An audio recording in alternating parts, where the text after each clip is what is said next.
नमस्कार दोस्तों, एसएससी दिव्य में आपका स्वागत है। आज हम रीजनिंग के प्रैक्टिस सेट देखेंगे।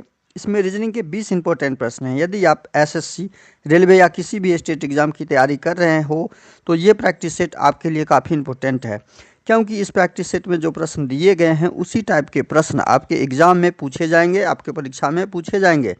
तो चलिए हम शुरू करते हैं प्रश्न संख्या 1 से। प्रश्न संख्या 1 करने से पहले आपसे रिक्वेस्ट है, वीडियो शुरू से अंत तक जरूर देखिए। वीडियो अच्छा लगे तो लाइक और कमेंट कर दीजिएगा। चैनल पे नए आए हैं तो प्लीज़ चैनल को सब्सक्राइब कर लीजिए और बेल आइकन को ऑल सेट पे जरूर डाल दीजिएगा। प्रश्न है आपके सामने, क्वेश्चन नंबर 1।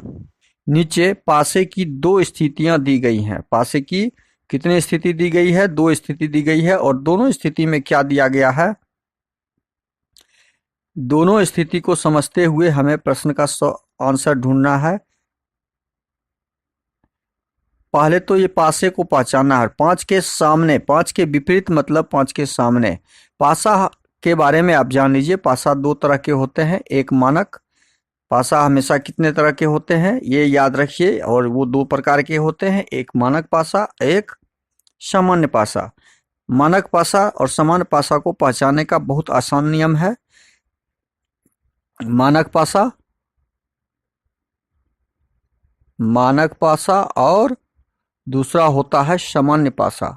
दोनों को पहचानने का बहुत ही आसान नियम है, और जब आसान नियम उस दोनों पासा पहचान लेंगे तो उसके विपरीत या उसके सामने वाले अंक को निकालना, संख्याओं को ज्ञात करना बहुत आसान हो जाता है। ये 2 पासे हैं। सामान्य पासा किसको बोलते हैं? जिसमें आमने सामने के फलक 3 फलक हैं, उसमें से कोई 2 फलक का योग 7 होना चाहिए। जैसे 4 है, यहाँ पे 1 है तो 4 1 5 हुआ, ये सामान्य पासा नहीं कहलाएगा। 2 1 3, ये सामान्य पासा नहीं कहलाएगा। 4 2 6, ये सामान्य पासा नहीं कहलाएगा। लेकिन उसी दी गई जितनी भी पासाएं हैं उनमें से कोई एक पासा का भी आमने सामने जो दिख रहे फलक होते हैं उसका योग 7 होना चाहिए। यहाँ देखिए 5 और 2 जब हम जोड़ेंगे तो 7 हो जाएगा। इसका मतलब ये पूरा पासे का सीरीज जो भी होगा, 4 पासा, 2 पासा, 1 पासा, वो सारा सामान्य पासा कहलाएगा। और जब यह सामान्य पासा कहलाएगा तो सामान्य पासा में हम पहचान लिए ये पासा किस प्रकार का पासा है। ये सामान्य पासा है। ये कैसा पासा है? ये सामान्य पासा है। तो सामान्य पासा पहचानने के बाद हम उसमें कॉमन संख्या को ढूंढते हैं। इसके बाद हम इसमें किसको ढूंढेंगे? कॉमन संख्या को ढूंढेंगे। कॉमन संख्या या कॉमन अंक दिया हुआ है तो कॉमन अंक, संख्या दिया हुआ है तो कॉमन संख्या। अब हम जब कॉमन संख्या को ढूंढेंगे तो कॉमन संख्या किस प्रकार का है? देखिए यहाँ पे जब हम कॉमन संख्या ढूंढेंगे, कॉमन, तो हम देखते हैं फर्स्ट पासा है। मान लीजिए इसका नाम हम फर्स्ट पासा रखें और इसका सेकेंड रख दें, तो फर्स्ट पासे का कॉमन और सेकेंड पासे का कॉमन, दोनों का कॉमन हम यहाँ पे लिखेंगे। अब फर्स्ट पासे में कॉमन, फर्स्ट और सेकेंड में कॉमन कौन सा? कॉमन का मतलब दोनों में बराबर कौन सा है। यहाँ पे 2 फर्स्ट में भी है और सेकेंड में भी 2 दिख रहा है। 1 और 1 दोनों में दिख रहा है, मतलब 2 और 1, 2 और 1 यदि बराबर है तो हमें निकालना क्या था? 5 के सामने। तो 5 के सामने बचा क्या हमारा? 5 के सामने क्या बचा हुआ है? इस 5 के सामने 4 बचा हुआ है। तो यही तो आंसर ढूंढना था। फर्स्ट पासा में 5, तो 5 के सामने 4 आपका आंसर हो जाएगा। और इस प्रकार हमारा आंसर क्या हो जाएगा? 5 के सामने 4, जो ऑप्शन सी में दिया हुआ है। पासा पहचान जैसे ही आ जाएगा, आप आसानी से कॉमन 1 मिला तो अच्छा है, और 1 से 2 कॉमन मिल गया पासे में। यदि किसी दी गई पासे की सीरीज में, यहाँ तो 2 ही पासा का सीरीज दिया हुआ, पासा 1 पासा 2, उसमें यदि अंकों की संख्या 2 कॉमन मिल गया तब तो अति उत्तम, तीसरा संख्या ही उस दूसरे पासे का विपरीत में होगा। किस पासे में? मानक या सामान्य में? सामान्य पासे में। यह हमेशा ध्यान रखिएगा, यह नियम हमेशा सामान्य पासे के साथ लगता है। अगला प्रश्न है क्वेश्चन नंबर 2। पी क्यू से लंबा है। अच्छा, लंबा और बड़ा का मतलब बड़ा छोटा याद करना है, तो हमें ऊपर सबसे बड़ा रखना है। ऊपर किसको रखना है? बड़ा, और नीचे सबसे छोटा को रखना है। अब प्रश्न में दिया हुआ है पी क्यू से लंबा है, मतलब क्यू यहाँ होगा तो पी ऊपर होगा, क्यू से लंबा है पी। आर एस से नाटा है, आर है एस से छोटा, आर कोई है और एस से छोटा है, हमने आर एस को डाल दिया। एस टी से लंबा है, एस क्या है, टी से लंबा है, तो टी हमारा कहाँ आ जाएगा, यहाँ पे आ जाएगा, टी हमारा यहाँ पे आ जाएगा, क्योंकि टी से लंबा है, एस टी से बड़ा है, लेकिन पी से नाटा है, तो पी हमारा कहाँ आ जाएगा, ये पी है यहाँ पे, पी से छोटा है, पी से छोटा यहाँ दिख भी रहा है, पी से छोटा है यह। क्लियर। प्रश्न के अनुसार बताएं कि इनमें सबसे लंबा कौन है, यहीं से तो क्लियर हो गया, पी के ऊपर तो कोई आया ही नहीं, तो हमारा सबसे लंबा पी हो जाएगा। और इस प्रकार इस प्रश्न का सही आंसर ऑप्शन सी हो जाएगा, सबसे बड़ा पी हम ज्ञात कर लेते हैं इस प्रश्न का सही आंसर। अगला प्रश्न है क्वेश्चन नंबर 3। क्वेश्चन नंबर 3 में दिया हुआ है दिए हुए विकल्पों में से लुप्त संख्या ज्ञात करें। यहाँ पे लुप्त संख्या दिया हुआ है, प्रश्नवाचक चिन्ह के स्थान पे क्या आएगा वो ज्ञात करना है। अब हम देखते हैं कि इस टेरो में क्या संबंध है। ए पहले अक्षर को लेते हैं, ए से सी आ गए हम, तो ए से जब सी आ गए हम तो कितना प्लस किए, एक में 2 जोड़ने से हम 3 पर आ गए, 3 में फिर 2 जोड़ दिए तो हम 5 पे आ गए, मतलब ई पर आ गए। तो इसका मतलब है ए के साथ 2 जोड़ दिए तो सी प्राप्त हो गया, और सी के साथ फिर 2 जोड़ दिए तो ई प्राप्त हो गया। उसी प्रकार जी के साथ हम क्या करेंगे, जी के साथ 2 जोड़ देंगे, मतलब 7 दूर 9 हो जाएगा, आय हो गया है, आय 9 पे होता है आय का स्थानीय मान, आय में 2 जोड़ देंगे तो 11 हो जाएगा, 11 का मतलब के आ जाएगा। तो प्रश्नवाचक चिन्ह के स्थान पे हमारा क्या आ जाएगा, के आ जाएगा, ये हमेशा ज्ञात रखिए। अब संख्या को लेते हैं कि संख्या में क्या संबंध स्थापित है। के आने के बाद अब इस संख्याओं को लेते हैं, 2 में 2 जोड़ दिए, या 2 और 4 को जोड़े तो 6 प्राप्त हो गया, 2 और 4 को जोड़ दिए तो 6 प्राप्त हो गया। तो 3 और 5 को यदि हम जोड़ देते हैं तो के 8 हमारा आंसर हो जाएगा, मतलब के 8 के ऑप्शन 2 में था, बी में भी था और सी में भी था, तो बी 15 के 15 है जो कि आंसर नहीं होगा, डी तो होगा ही नहीं, ए तो होगा ही नहीं, तो इस प्रकार हम ऑप्शन सी ढूंढ लिए इसका सही आंसर क्वेश्चन नंबर 3 का। इसको फिर से समझ लेते हैं, समझ लीजिए। हमने अक्षर का स्थानीय मान में 2 प्लस किया, सी प्राप्त किया, फिर 2 प्लस किया, ई प्राप्त किया। जी दूसरा, अब क्या यही टर्म दूसरा में लगा हुआ है, इसको भी ज्ञात कर लेते हैं। एम होता है 13 नंबर पे, 13 में 2 जोड़ दिए तो 15 हो गया, 15 में 2 जोड़ दिए तो 17 हो गया। देखिए वही टर्म, वही सिस्टम, वही नियम हमारा सारे कॉलम में लगा हुआ है। इस तरह हम प्रश्नवाचक चिन्ह का मान ज्ञात कर लेते हैं, और जो के 8 हमारा सही आंसर आ गया। अगला प्रश्न है क्वेश्चन नंबर 4। नीचे दी गई प्रश्न का सही बेन आरेख बताना है।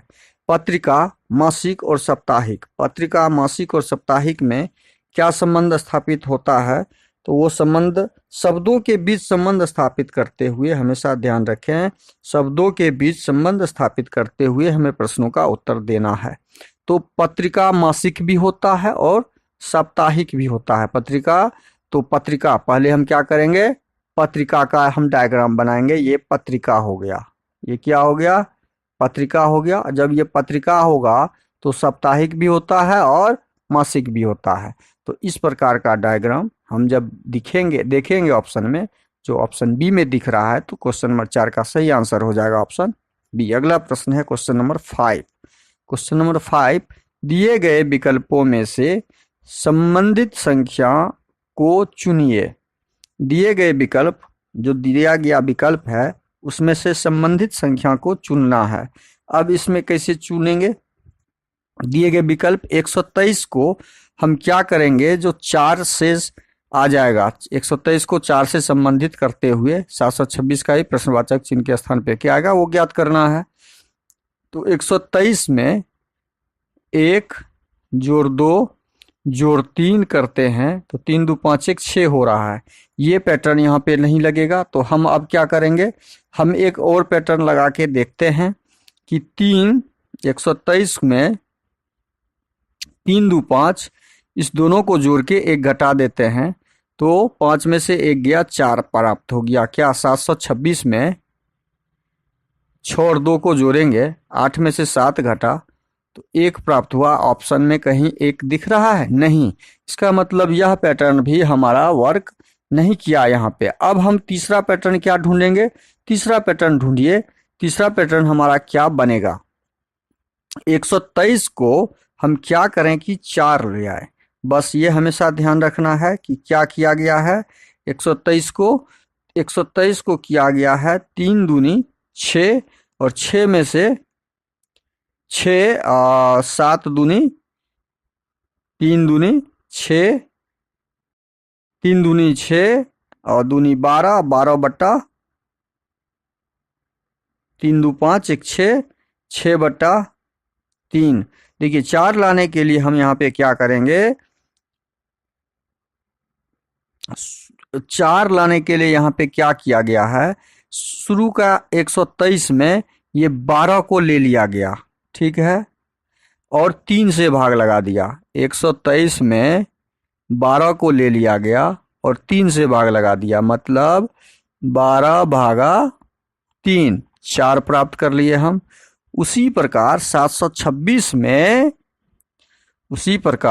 726 का हम जब ज्ञात करेंगे तो इसमें से 72 का ले लेंगे, 72 भागा 6 लगाएंगे तो 12 छके 72, जो ऑप्शन डी में दिया हुआ है। तो क्वेश्चन नंबर 5 का सही आंसर क्या हो जाएगा? ऑप्शन डी हो जाएगा। देखिए इस तरह के पैटर्न, नए नए पैटर्न पे आधारित प्रश्न हम लेके आपके पास आते हैं, इसको आप अधिक से अधिक जरूर प्रैक्टिस कीजिए। अगला प्रश्न है क्वेश्चन नंबर 6, 3 7 15 प्रश्नवाचक चिन्ह। इस सीरीज में प्रश्नवाचक चिन्ह के स्थान पे क्या आएगा वो ज्ञात करना है।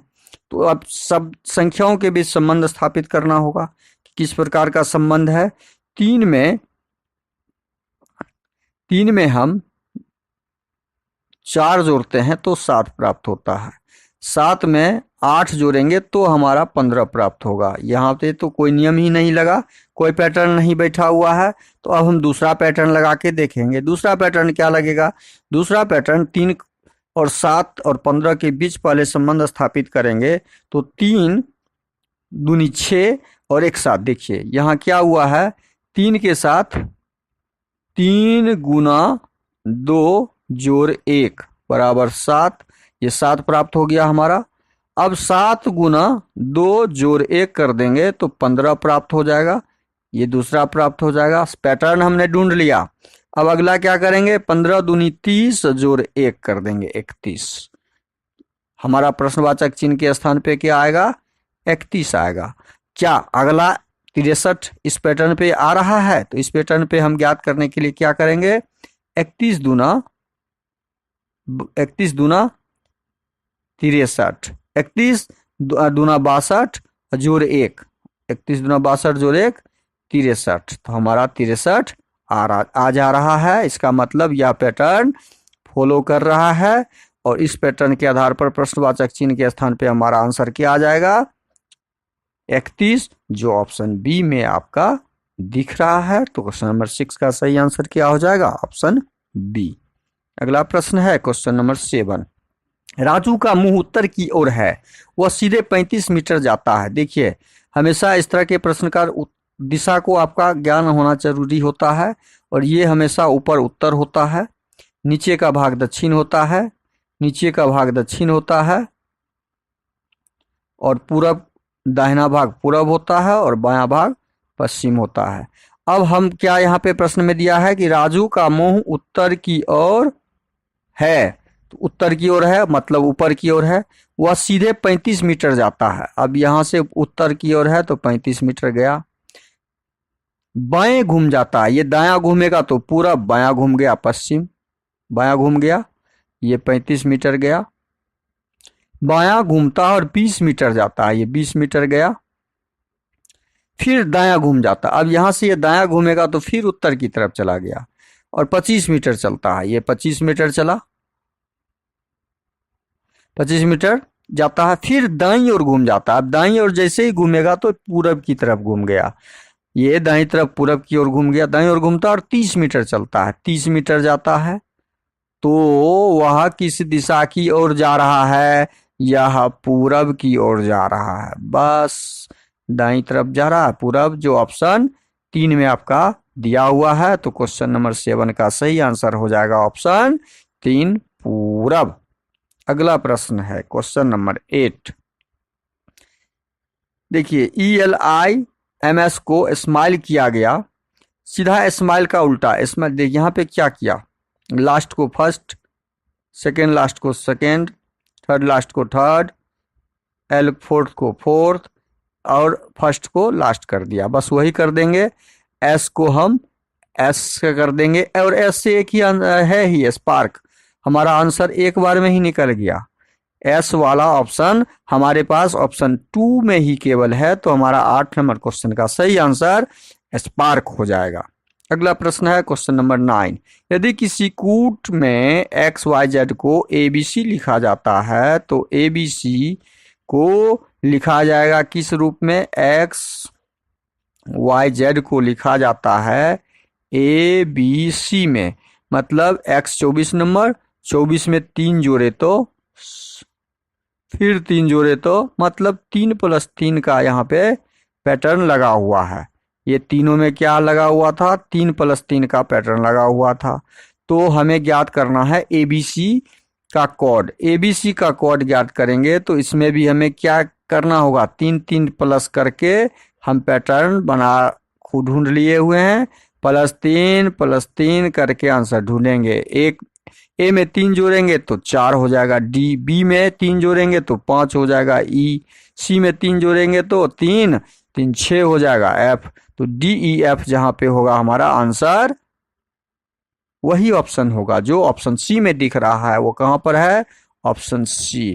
तो क्वेश्चन नंबर 9 का सही आंसर हो जाएगा ऑप्शन सी। अगला प्रश्न है क्वेश्चन नंबर 10। निम्नलिखित प्रश्न में उस विकल्प का पता लगाएं जो प्रश्न चिन्ह के स्थान पे आएगा। आप देखिए इसको पता लगाने के लिए इसमें क्या टर्म कंडीशन लगा हुआ है, पैटर्न लगा हुआ है, वो ढूंढते हैं। बी ई को चेंज किया है डी और वाई में, तो यहाँ पे देखते हैं बी यदि 2 नंबर पे है तो 4 नंबर पे, तो इसमें 2 जोड़ देंगे तो 4। लेकिन ई में कितना जोड़ने से 25 होगा? तो ई 5 नंबर में 5 नंबर होता है और 5 में कितना? 17 18 20 5 25 20 जोड़ने पर इतना का अंतर है।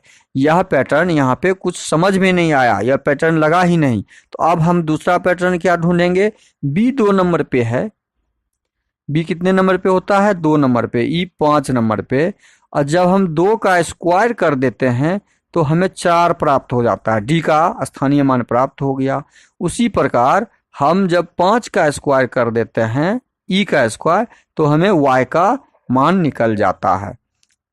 यही पैटर्न हम CD में लगा के देखेंगे। क्या करेंगे?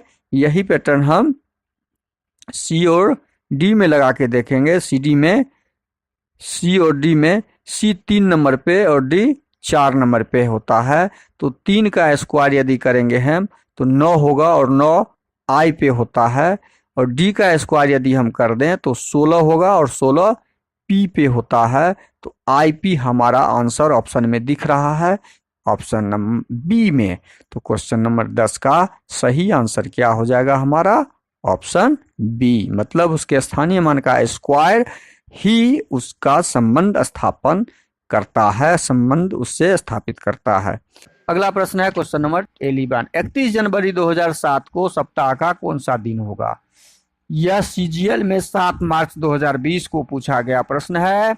इसको सही से समझिएगा। यदि इस तरह का कोई डेट दे दिया हो और तब हमें ज्ञात करना हो तो इसका सीधा सा आसान सा तरीका है कि पहले हम ईस्वी का पहले का दिन ज्ञात करने के लिए दिन बराबर हो जाएगा ईस्वी 2007 जो लिखा हुआ है, ईस्वी का 2 दहाई अंक का हम संख्या डालेंगे और उसी दहाई वाले अंक में हम 4 से भाग लगाएंगे, क्योंकि प्रत्येक 4 साल में एक बार लीप ईयर वर्ष होता है, तो इसमें कोई भाग लगाने के बाद भागफल 1 आएगा और उसके बाद के भागफल को हम दशमलव के भागफल को छोड़ देंगे। पूर्ण रूप का भागफल जो आएगा वो हम डाल दिए। पूर्ण रूप के भागफल के बाद हम क्या करेंगे, ईस्वी का काम खत्म हो गया। अब हम डेट को देखेंगे। डेट जो डेट दिया हुआ रहेगा वो डेट डाल देंगे। तो हम 31 जनवरी डाल दिए। अब 31 के बाद जनवरी का कोड डालेंगे। तो यह टेबल आपको याद रखना होगा। जनवरी का कोड 1 होता है। इसका फुल डिटेल्स हम आपको डिस्क्रिप्शन में डाल देंगे वीडियो, उसको समझ लीजिएगा कोड का। और एक कोड होता है और 6 हम डाल देंगे। 6 किसका कोड होता है, 1 जनवरी माह का कोड होता है और 6 कोड होता है आपका सप्ताह का। किसका कोड होता है, वर्ष का कोड होता है। 2007 का कोड। उसके बाद हम 7 से भाग लगा देंगे, जोड़ के 7 से भाग लगा देंगे। तो ये 7 7 कट जाएगा। 7 1 8, 6 14, 7 1 8, 8 1 9, 6 15, 1 16, 16 15 जोड़ 31 बट्टा 7, 5 1 6, 3 1 4, 46 बट्टा 7 से भाग लगाइए और शेष ज्ञात कीजिए। 7 8 7 5 7 छक्के 42, 43, 44, 45, 46। शेष हमारा कितना बचा, 4। शेष हमारा क्या आ रहा है, 4 शेष आ रहा है। शेष जो हमारा आएगा वही दिन में जुड़ जाएगा। शेष 4 और ये 4 कहाँ पे जुड़ जाएगा, 31 जनवरी। शेष 4 आने से हमारा शेष 4 का कोड होता है, शेष 4 का कोड बुधवार होता है। 4 किसका कोड होता है, बुधवार का कोड होता है। यह सारा जानकारी आपको हम प्लेलिस्ट में वीडियो डाल देंगे, उससे आपको मिल जाएगा। तो हमारा आंसर क्या हो जाएगा, ऑप्शन डी हो जाएगा। और यह पूछा गया है सीजीएल के 7 मार्च 2020 में। यह भी बहुत ही महत्वपूर्ण प्रश्न है। अगला प्रश्न है आपका क्वेश्चन नंबर 12। उस आकृति का चयन करें जो अगली आकृति श्रृंखला में आएगी। देखिए ईबीसीपीओ 14 मार्च 2019 में पूछा गया प्रश्न है। इसमें इस आकृति में एक लाइन दिया हुआ है और अगली आकृति में यह एक लाइन 2 लाइन में कन्वर्ट हो गया। फिर अगली आकृति में ये 2 लाइन 3 लाइन में कन्वर्ट हो गया। तो फिर अगली आकृति जो हमारा होगा वो 4 लाइन में कन्वर्ट होगा, 2 यहाँ और 2 यहाँ। और इसको शुरुआत क्यों किए हम, क्योंकि ये शुरुआत पहले से हमारा पहला लाइन जो शुरुआत हुआ था ये बीच से ही, तो दूसरा लाइन भी हमारा बीच से ही शुरुआत होगा, इसीलिए यहाँ पे ये होगा। और ये ऑप्शन सी में दिया हुआ है, option A, option B, option D इसमें नहीं होगा। तो इस प्रश्न का सही आंसर सी हो जाएगा। अगला प्रश्न है क्वेश्चन नंबर 13। नीचे दी गई आकृति में कितने वर्ग हैं, और वर्गों की संख्या के लिए 1 2 3 1 2 3 याद करते हैं और उसके वर्गों को हम गुना कर देते हैं। 1 का स्क्वायर और जोड़ देते हैं, 2 का स्क्वायर, 3 का स्क्वायर, 1 जोड़ 4 जोड़ 9 4 13 1 14। और ये 2 वर्ग आपके अंदर में दिए हुए हैं, तो 14 2 16। हमारा आंसर क्या आ जाएगा, 16। इस प्रश्न का सही आंसर ऑप्शन सी डी। और जो CHSL में पूछा गया 10 जुलाई 2019 का इवनिंग शिफ्ट का प्रश्न है। अगला प्रश्न आपका क्वेश्चन नंबर 14। कागज का एक टुकड़ा मुड़ा हुआ है जैसा कि चित्र में आंकड़ों में दिखाया गया है। दिए गए उत्तर के आंकड़ों से इंगित करते हुए खोलने पर कैसे दिखाई देगा। तो यह कैसा दिखाई देगा, यह दिखाई देगा यहाँ पे ये अंतिम रूप से काटा हुआ है।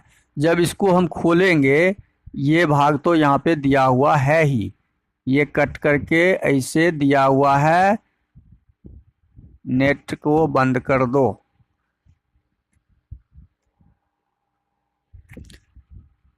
जब इसको हम खोलेंगे तो ये सेम भाग ऐसे बन जाएगा, यहाँ पे ये सेम भाग ऐसे बन जाएगा जब इसको हम खोले।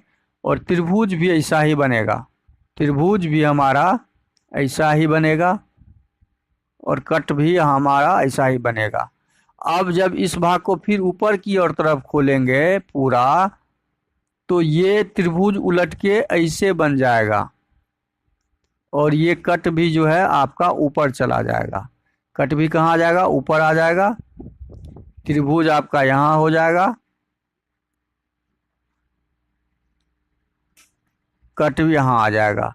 तो यह आकृति आपका ऑप्शन ए में नहीं है। ये त्रिभुज ये ऊपर की तरफ है, इसमें ये बगल की तरफ त्रिभुज है, ये ऊपर और ये नीचे। ये आपका ऑप्शन सी में सही होगा। ऑप्शन डी में ये बगल की तरफ दिशा में है, डी भी नहीं होगा। तो हम जब कट को खोलेंगे तो हमारा चित्र इस प्रकार से खुलेगा। 14 नंबर प्रश्न का सही आंसर। और यह पूछा गया है, देखिए एमटीएस में 17 अगस्त 2019 में। अगला प्रश्न है क्वेश्चन नंबर 15।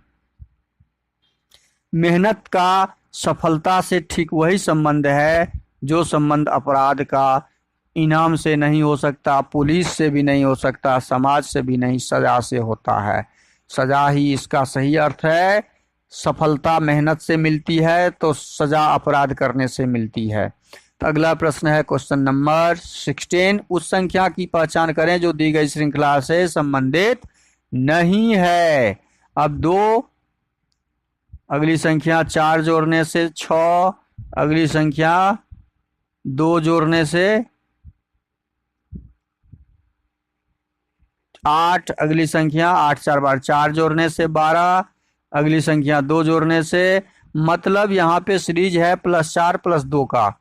अब ऊपर वाले दूसरी सीरीज को हम चेक करते हैं। 6 2 8, 2 जोड़ने से 10 2 12, 6 4 10, 10 2 12, फिर 4 जोड़ने से हमारा अगला सीरीज आना चाहिए। तो 12 4 16 होना चाहिए था, जो कि यहाँ पे हमारा 15 आ रहा है। इसका मतलब है यह हमें ढूंढना क्या था, श्रृंखला में गलत स्थान पर जो है 15 है। तो यहाँ पे 15 वाला आंसर ही हमारा सही होगा। यहाँ पे 16 होना चाहिए। तो यह पूछा गया है आपका सीपीओ 16 मार्च 2019 मॉर्निंग शिफ्ट का प्रश्न है। अगला प्रश्न क्वेश्चन नंबर 17। दी गई श्रृंखला में प्रश्न चिन्ह के स्थान पे क्या आएगा वो ज्ञात करना है। प्रश्नवाचक चिन्ह। अब देखिए 12 और 8 को क्या किया है, 12 8 20 और 20 चौका 80, 16 6 22, 22 चौका नहीं। ये जोड़ का संबंध नहीं आ रहा है, तो इसमें क्या संबंध बन रहा है देखते हैं। इसमें किया है 12 जोड़ 8, 12 8 20। यहाँ पे क्या किया है 12 8 20 और गुना 12 घटे 8। तो 12 8 20, यही तो किया है। 20 गुना 4 80, आ गया 80। अब दूसरा वाला जो है उसको हम देखते हैं। दूसरा में क्या हुआ है 16। इसको भी जब हम सॉल्व करेंगे तो क्या होगा, 16 जोड़ 6 करेंगे। 16 में 6 को जोड़ेंगे और गुना 16 में 6 को घटा देंगे। यही पैटर्न तो लगा हुआ है। 16 में 6 जोड़ेंगे 22, गुना 16 में 6 घटाएंगे 10, 220। देखे यही पैटर्न तो हमने ढूंढ लिया। वही पैटर्न हम तीसरी कॉलम में भी लगाएंगे। तीसरी कॉलम में लगाएंगे तो 25 में 20 जोड़ देंगे और फिर गुना करेंगे और 25 में 20 घटा देंगे। तो हमारा क्या प्राप्त होगा, 25 में 20 जोड़ेंगे तो 45 और गुना 5। 45 में 5 से गुना करेंगे तो 5 चौके 20, 2 22, 225। 225 कहाँ पर है, ऑप्शन बी में है। कहाँ पर है, ऑप्शन बी में। तो इस प्रश्न का सही आंसर हमारा क्या निकलेगा, ऑप्शन बी। और जो CHSL में पूछा गया है 21/10/2020 में, देखिए सारे प्रश्न हम जो लेके आए हैं सब पूछे गए प्रश्न है। इसलिए इसका अधिक से अधिक प्रैक्टिस जरूर कीजिए। अगला प्रश्न है क्वेश्चन नंबर 18। दिए गए पैटर्न को ध्यानपूर्वक अध्ययन करें और उस आकृति को चयन करें जो प्रश्नाकृति में दिए गए पैटर्न को पूरा करता है। यह पैटर्न को पूरा करेगा कब? जब यहाँ पे गोलाकार भाग को ऐसे पूरा कर लेगा, गोल कर लेगा। तो ये गोल कर लेगा कहाँ पर है? यहाँ पर भी है, यहाँ पर भी है, इसमें नहीं है, ये तो संभव ही नहीं है। अब इसके लिए फिर वर्ग को पूरा करेगा, ये वर्ग का आकृति ऐसे बनाएगा। तो वर्ग का आकृति इसमें दो है, ये नहीं होगा, इसमें वर्ग का आकृति है ही नहीं। अब ये वर्ग का आकृति यहाँ पे बना रहा है और एक कॉर्नर में ऐसे लाइन बनाएगा, ये कॉर्नर। तो ऑप्शन ए इसका सही आंसर हो जाएगा। अगला प्रश्न है क्वेश्चन नंबर 19। कथन पढ़ के हमें डायग्राम बनाते हुए निष्कर्ष को चुनना है। सभी भोर दिन है। अब क्या है कि ये भोर है और सभी भोर क्या है? दिन है। दिन का बना दिए डायग्राम। कोई दिन रात नहीं है, तो ये रात हो गया, ये रात हो गया, और कोई भी दिन रात नहीं है, हमने क्रॉसिंग कर दिया। कोई भी दिन है जो रात नहीं है, हमने दर्शा दिया। अब हम क्या करेंगे? निष्कर्ष को पढ़ेंगे। कोई रात दिन नहीं है। प्रश्न में क्या दिया है कि कोई रात जो है, रात और दिन में कोई संपर्क ही नहीं है। तो ये तो सेंटेंस सही है, ये स्टेटमेंट सही है। कुछ भोर रात हैं, भोर यहाँ पर है, कुछ भोर, कोई भी भोर रात नहीं है। भोर और रात दोनों अलग अलग यहाँ पे हैं, तो कोई भी भोर रात नहीं है। कुछ तो संभव ही नहीं है, कोई रहता तो यह सेंटेंस सही होता। तो ये आपका निष्कर्ष गलत है। तो केवल निष्कर्ष 1 ही सही है, यह इस प्रश्न का सही आंसर हो जाएगा। अगला प्रश्न है क्वेश्चन नंबर 20 नंबर प्रश्न का सही आंसर आप लोगों को देना है। क्या देना है? नीचे 4 विकल्प दिए गए हैं। 3 किसी ना किसी प्रकार से समान है लेकिन एक असमान है।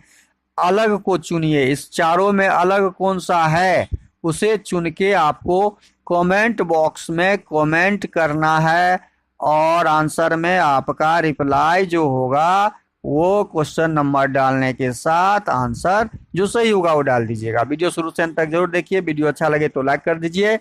चैनल पे नए आए हैं तो प्लीज सब्सक्राइब कर लीजिए और दोस्तों को अधिक से अधिक शेयर जरूर कर दीजिए। थैंक यू, धन्यवाद। जय हिंद, जय भारत।